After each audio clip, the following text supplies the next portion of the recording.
Hello dear friends, ഇന്നൊരു quick lunch making ആണ്. അതിന് ബീൻസ് തോരന് വേണ്ടിയിട്ട് ബീൻസ് അരിഞ്ഞതും സവോള അരിഞ്ഞത്, ഗ്രീൻ ചില്ലീസ് അരിഞ്ഞത്, പിന്നെ വെളുത്തുള്ളി ചതച്ച് ഉപ്പും കുറച്ച് കോക്കനട്ട് ഓയിലും കൂടെ ചേർത്ത് നന്നായിട്ട് കൂട്ടി യോജിപ്പിച്ച് ഇളക്കി അടച്ചു വെച്ച് ഒന്ന് ആവി കയറാൻ വെച്ചു. അപ്പം ഞാനിവിടെ പച്ച തേങ്ങയല്ല ചേർക്കുന്നത്, ഡെസിക്കേറ്റഡ് കോക്കനട്ടാണ്. അതാണ് കുറച്ച് കുറവ് വരുന്നത്. എനിവേ ഉള്ളത് മഞ്ഞൾപ്പൊടിയും ഡെസിക്കേറ്റഡ് കോക്കനട്ടും കൂടെ ഒന്ന് ആവി കയറി കഴിഞ്ഞപ്പോൾ അതുകൂടെ ചേർത്തു. എന്നിട്ട് വീണ്ടും അടച്ചു വെച്ചു. ഇനി അതിൻ്റെ കൂട്ടത്തിൽ ഒരു മീൻ കറിയും കൂടെ ഉണ്ടാക്കുന്നുണ്ട്. എനിക്ക് ഫ്രഷ് മീനെല്ലാം തീർന്നു.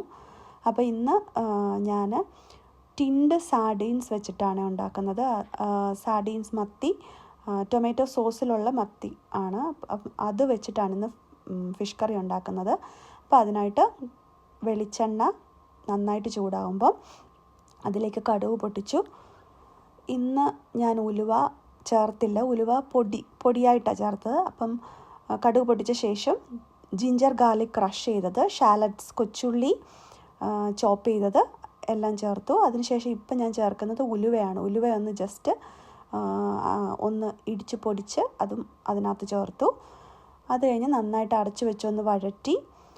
ഇപ്പോൾ അതാണ്ട് നന്നായിട്ട് വഴണ്ടിട്ടുണ്ട്.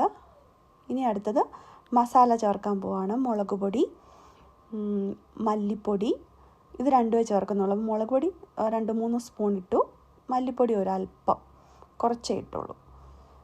അപ്പോൾ ഇത് രണ്ടുമാണ് ചേർക്കുന്നത്. വേറെ പൊടികളൊന്നും ഞാൻ ചേർത്തില്ല. ഈവൻ മഞ്ഞൾപ്പൊടി പോലും ചേർത്തില്ല.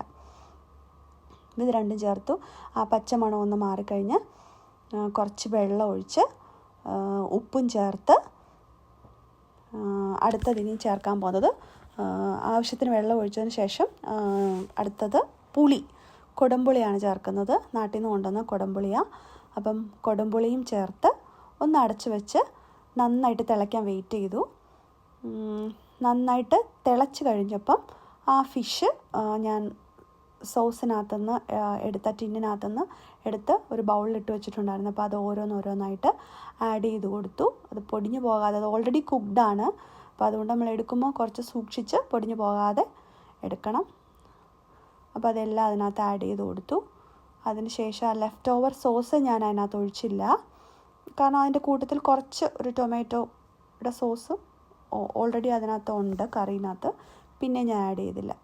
അതിൻ്റെ കൂട്ടത്തിൽ അരിയും കുക്കറിനകത്ത് കുക്ക് ചെയ്യാൻ വെച്ചു ചോറിനായിട്ട്. അപ്പം ഇന്നത്തെ ലഞ്ച് റെഡിയാണേ.